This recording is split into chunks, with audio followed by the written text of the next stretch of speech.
आज में हम आपके लिए सफला एकादशी की व्रत कथा लेकर नमः शिवाय, श्री महालक्ष्मी नमः, नमो भगवते वासुदेवाय, जय मां सरस्वती, जय श्री कृष्ण, राधे राधे।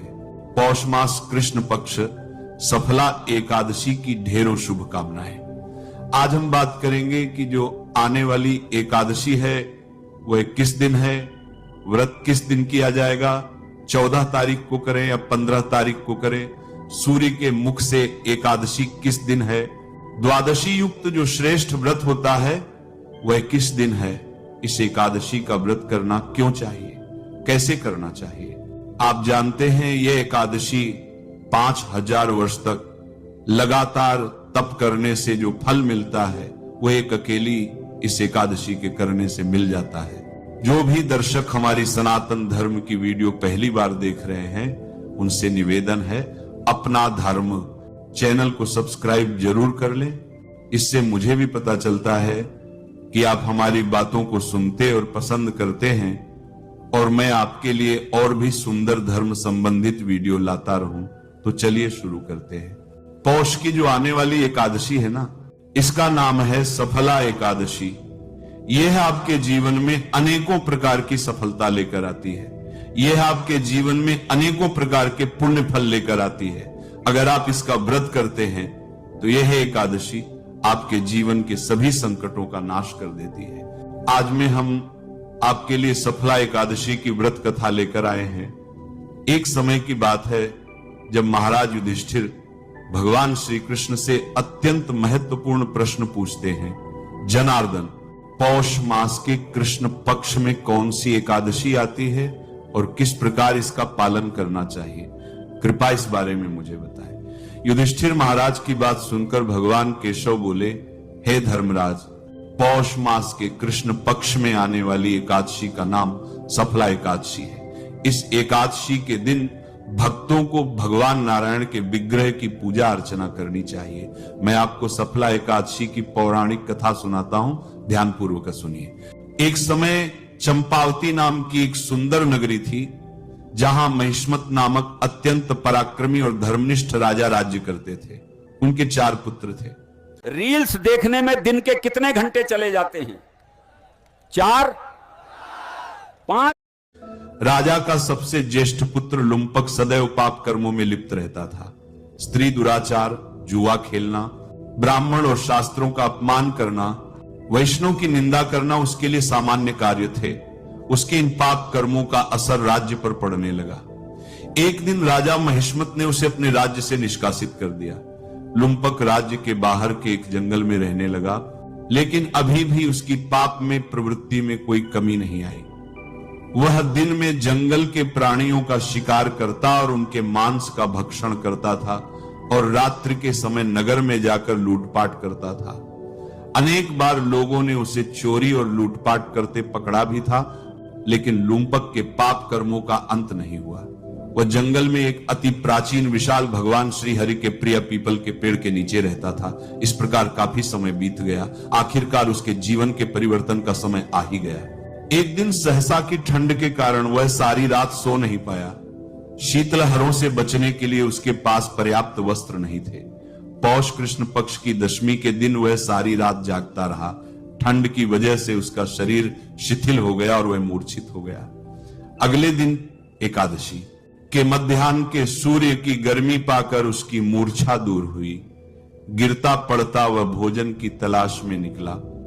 पशुओं को मारने में असमर्थ था, अतः पेड़ के नीचे गिरे हुए फल उठाकर वह वापस उसी पीपल के वृक्ष के नीचे आ गया।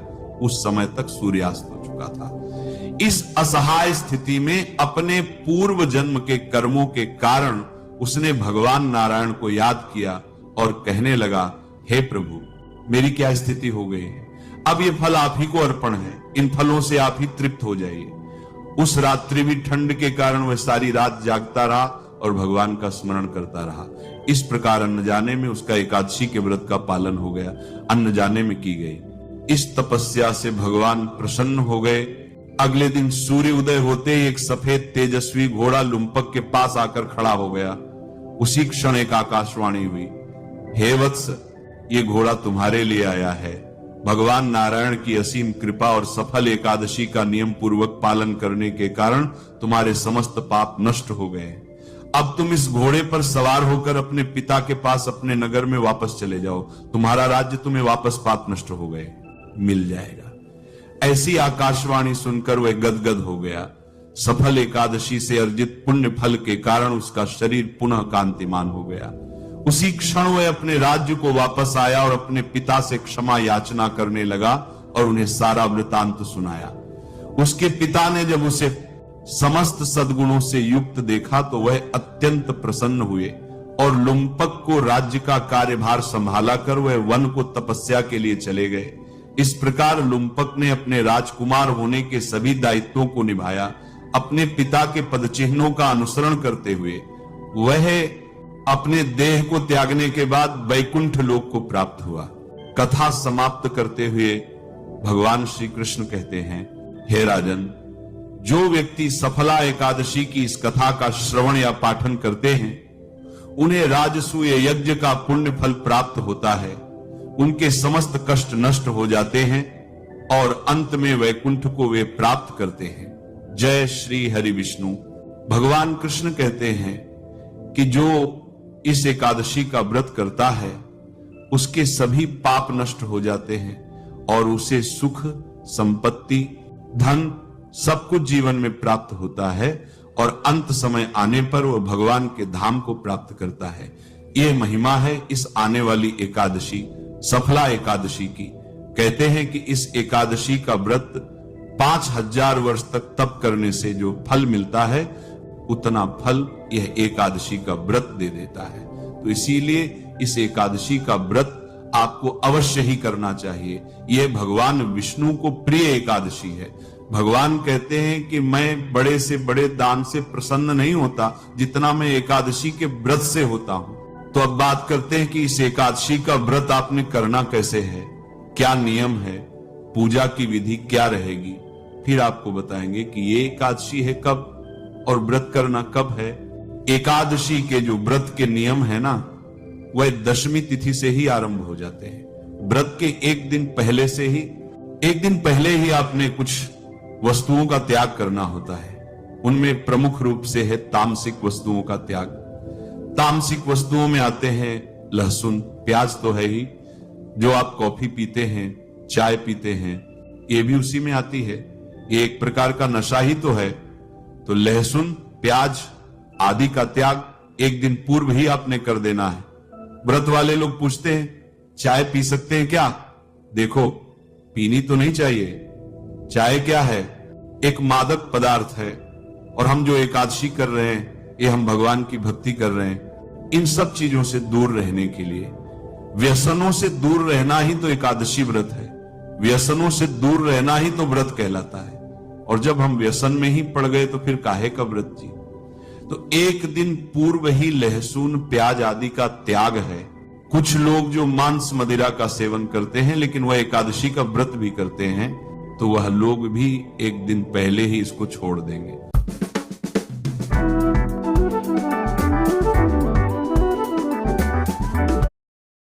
ऐसा नहीं कि आज खाए पिए और कल कर ले। एक दिन पूर्व ही दशमी तिथि से ही कांसे के पात्र का प्रयोग नहीं करना। कांसे की जो थाली आती है, लोटा आता है, जो भगवान की पूजा में भी कई बार प्रयोग करते हैं, भोग के लिए भी प्रयोग करते हैं, तो कांसे की वस्तु का प्रयोग नहीं होगा इन 3 दिनों में, दशमी, एकादशी, द्वादशी। शहद का प्रयोग भी वर्जित कहा गया है। एकादशी के अनुष्ठान में शहद प्रयोग नहीं होगा। दशमी, एकादशी और द्वादशी तीनों दिन हरी पत्तेदार सब्जियों में चने के साग की मनाही है, बैगन और मूली की मनाही है। इनका सेवन आपको दशमी तिथि को ही बंद कर देना है। मसूर की दाल भी आपको दशमी तिथि को नहीं खानी है, छोड़ देनी है। इस प्रकार से इन वस्तुओं का त्याग, दशमी तिथि को एक वक्त का भोजन दशमी तिथि को करने को कहा गया है शास्त्रों में। अगर आप इस नियम का पालन कर पाते हैं तो अवश्य कीजिए, और जो इस नियम का पालन नहीं कर पा रहे हैं वो रात्रि को भी अगर खा रहे हैं तो ध्यान दीजिएगा कि तामसिक पदार्थों का सेवन बिल्कुल ना करें। रात को सोने से पहले दंत धावन अच्छे से करके सोएं। अच्छे से कुल्ला आदि करके सोएं, जिससे कि मुंह में अन्न का कोई दाना आदि ना रहे। पर एकादशी वाले दिन सूर्योदय से पहले उठ जाएं। उठने के बाद स्नान आदि करके स्वच्छ वस्त्र धारण करके और पूजन करें। एक बड़ी जानकारी दे दूं कि खरमास तो 16 से आरंभ होगा, 16 की सुबह से, परंतु जो मांगलिक कार्य है ना वह 13 से ही बंद हो जाएंगे, क्योंकि 13 की रात्रि को ही शुक्र अस्त हो जाएगा। और जब शुक्र अस्त हो जाता है तो आपने भी सुना होगा, आप में से जो दर्शक हमारे साथ में सुन रहे हैं, जो हम पढ़ते हैं प्रतिदिन, तो मार्गशीर्ष में भगवान नारायण के द्वारा कहा गया था, भगवान विष्णु ने स्वयं कहा है कि जब गुरु और शुक्र इनमें से कोई भी अस्त हो, उस समय पर कोई भी मांगलिक कार्य नहीं करना चाहिए, वह शुभ फल नहीं देता है। तो शुक्र अस्त होने जा रहा है, इसीलिए 13 तारीख के बाद कोई भी शुभ मांगलिक कार्य नहीं होगा, और उसके बाद 2 दिन बाद तो फिर खरमास ही शुरू हो जाएगा। तो पौष का महीना है, खरमास है, उसमें तो वैसे ही कार्य नहीं होते। तो एकादशी वाले दिन स्नान आदि से निवृत्त होकर स्वच्छ वस्त्र धारण कीजिए, और अब आप एकादशी का पूजन करेंगे। व्रत पूजन संकल्प करते हुए करेंगे। पूजन के लिए क्या सामग्री आपको चाहिएगी? सामग्री के रूप में आपके पास भगवान श्री हरि विष्णु की कोई तस्वीर या प्रतिमा होनी चाहिए। इसके अतिरिक्त उनको स्थापित करने के लिए लकड़ी की जो चौकी आदि आती है वे लीजिएगा। उस पर बिछाने के लिए लाल या पीला वस्त्र ले लीजिए।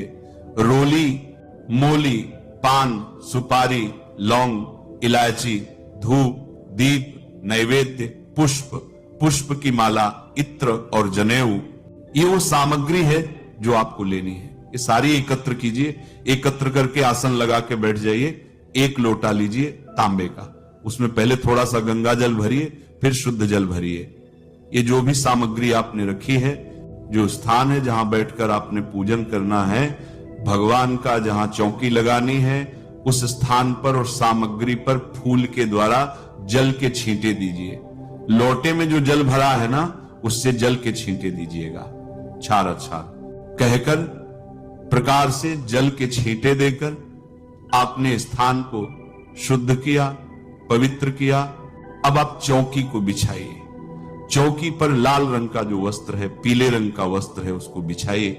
उस पर भगवान की तस्वीर या प्रतिमा जो भी आपके पास है उसको स्थापित कीजिए। उनके सामने दीपक रखिए। घी का दिया है तो सीधे हाथ की ओर रखिएगा, तेल का दिया है तो उल्टे हाथ की ओर रखिएगा, और अगर धूप है तो विपरीत दिशा में धूप भी रखिएगा। इस प्रकार भगवान की स्थापना करके सामने धूप दीप रखिए। अपना हाथ धो लीजिए। लोटे में जो जल है, चम्मच से अपने सीधे हाथ पर जल लीजिए, हाथ धो लीजिए। अब आप 3 बार आचमन करेंगे। तो एक छोटा कोई पात्र ले लीजिए, उसमें थोड़ा सा जल और भर लीजिए। तो 1-1 चम्मच जल अपने सीधे हाथ पर लीजिएगा और उसको पी जाइएगा। आचमन में 6 मासा जल जो है वह आलव है। जो लोग निर्जला एकादशी करते हैं ना, वह भी 6 मासा जल से जल आचमन कर सकते हैं। ये शास्त्रीय विधान है, भगवान ने स्वयं कहा है, उससे व्रत खंडित नहीं होता है। तो 6 मासा का अभिप्राय है कि 2 बूंद जल अपने हाथ पर लेना है, आचमन करना है, फिर 2 बूंद जल लेना है, फिर आचमन करना है। इतना जल आप पी सकते हैं। एक मंत्र पर सीधे हाथ पर जल लेना है और पी जाना है। जल लीजिए। केशवाय नमः पी जाइए, जल लीजिए। माधवाय नमः पी जाइए। नारायणाय नमः जल लीजिए, पी जाइए। ऋषिकेशाय नमः हाथ धो लीजिए। हाथ धोकर अपने को तिलक कीजिए, मौली बांधिए, और परिवार के लोग यदि बैठकर पूजन कर रहे हैं तो उन्हें भी तिलक कीजिए और मौली बांधिए। अब भगवान का पूजन करने के लिए जो धूप और दीप है उसको जला लीजिए। धूप दीप जला के सबसे पहले संकल्प करेंगे। संकल्प करने के लिए सीधे हाथ पर जल लीजिए। 1 का सिक्का दक्षिणा के रूप में कम से कम रखिए। यदि जो भी रखना चाहे वह रख सकते हैं। 3 बार बोलिए श्री विष्णु, श्री विष्णु, श्री विष्णु। अपना नाम, अपना गोत्र, जिस स्थान पर बैठकर संकल्प कर रहे हैं वहां का मकान नंबर, क्षेत्र का नाम, शहर का नाम। एकादशी पुण्य तिथि में आयु, आरोग्यता, प्रजा, धन, संपत्ति प्राप्ति, अर्थात शुभ संपत्ति प्राप्ति। भगवान श्री हरि विष्णु प्रसन्नार्थ एकादशी श्री विष्णु व्रत संकल्प, और यह संकल्प भगवान के चरणों में अर्पित कर दीजिए। संकल्प करने के बाद अब आप भगवान का पूजन करेंगे। पूजन करने के लिए भगवान को पाद्य, अर्घ्य, आचमनीय, मधुपर्क आदि अर्पित करेंगे। तो एक एक चम्मच जल उनके सामने एक पात्र रख दीजिए, उसमें छोड़िएगा। श्री नारायणाय नमः।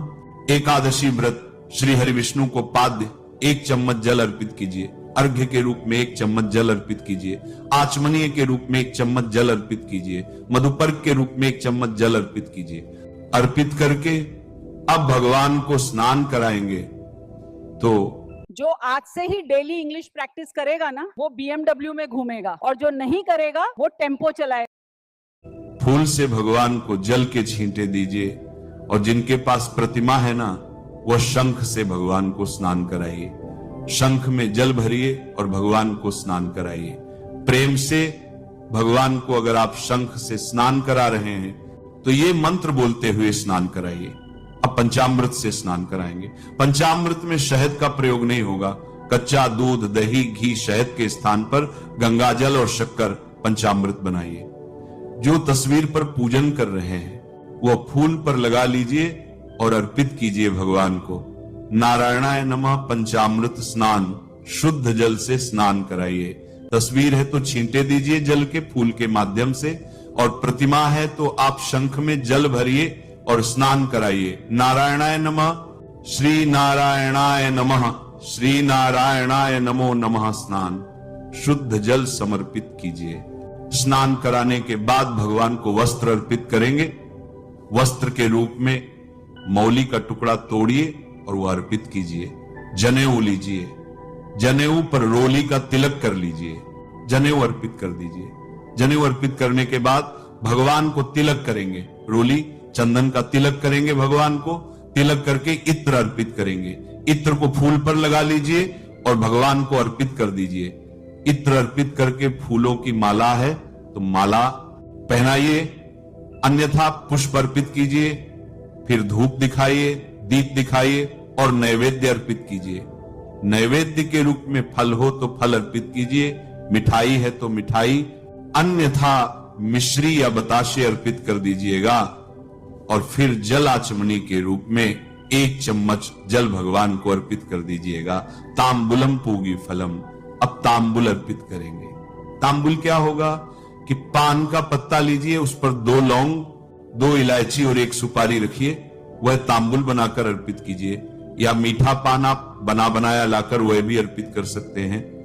जो भी दक्षिणा आप अर्पित करना चाहें भगवान को, वह दक्षिणा अर्पित कीजिए। हाथ जोड़कर भगवान को नमस्कार कीजिए, प्रभु आप हमारी ये पूजा स्वीकार करें। हम आज एकादशी व्रत कर रहे हैं, उसके निमित्त पूजन हमने किया है। अब बैठकर आप एकादशी की कथा सुनिए, उसका श्रवण कीजिए, आरती कीजिएगा। आरती करने के बाद नियम अनुसार दिन को व्यतीत कीजिएगा।